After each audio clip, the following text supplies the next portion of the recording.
Ilang araw meron sa loob ng isang linggo? 3, Hindi. O, paalis dyan. 4, Hindi. 7, O, tama. Sunod. Ilang araw meron sa loob ng isang taon? ilang araw? Oo. 357, Ha? 56, Muli. 300, 340, Muli. Muli. 300, isang taon? Oo. 48,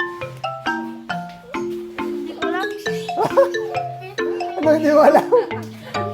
Basta, Anong basta? talaga lang, babaho to. Hulaan mo. 300,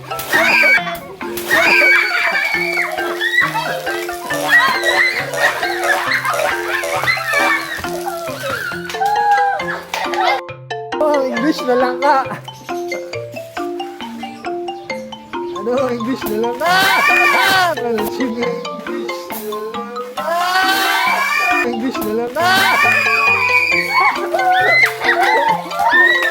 Ano ang English ng bulador? Saranggola, Mali. English.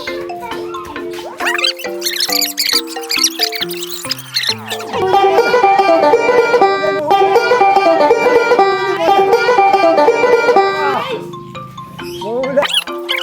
Ano ang English ng bulador? Bansa, Ha? English, English, English.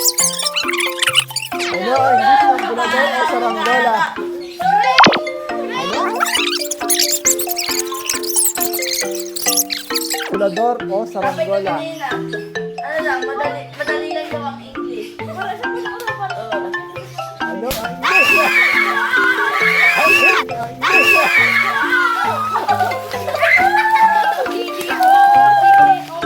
bigla mo, nakakala sa ilong.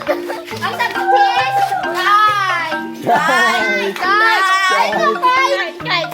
Kahit.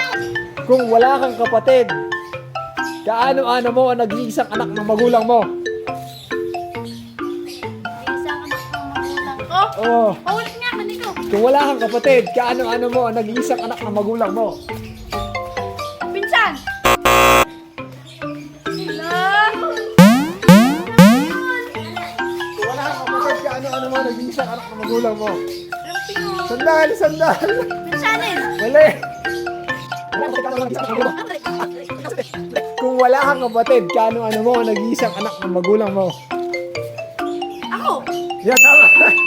Sunod. Kailan ang Pasko? Anong date ang Pasko? Maniko, December 20. December 25. Tama. Kailan ang araw ng kalayaan?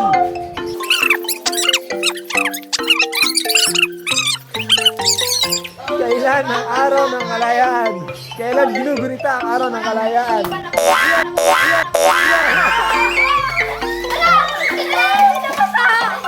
Kailan ang Valentine's Day? Kailan ang Valentine's Day? Valentine's Day. Basic. Kailan ang Valentine's Day? Month and date.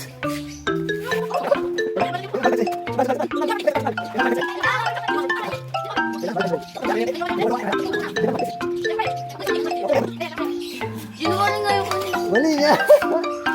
Tama, mali. Mali! Siyempre ko na yan. Kailan ang Valentine's Day?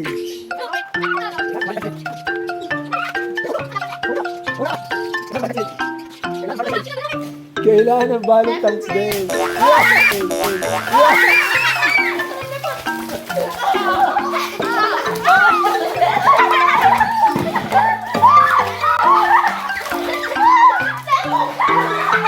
Ano ang English ng paru-paro? Basic. Ano ang English ng paru-paro? Butterfly. Galing, tama. Ano ang English ng niyog? Oh, Coconut. coconut. Daya! Ano? Ano ang English ng kumot? Cup. Mali. Yun. Ano ang English ng kumot? Sandal! Sandal! Tagal. Good nga! Good kasi yung black. Tutuloy. Ano ang English ng kumot? Lapit na may boy! Kumot! Ano ang English ng kumot? Kumot, kumot, kumot. Isip! Ano ang English ng kumot? Ganda ako, ano? Hindi ka pa nababasa. Tayo ka lang po. Ng kumot.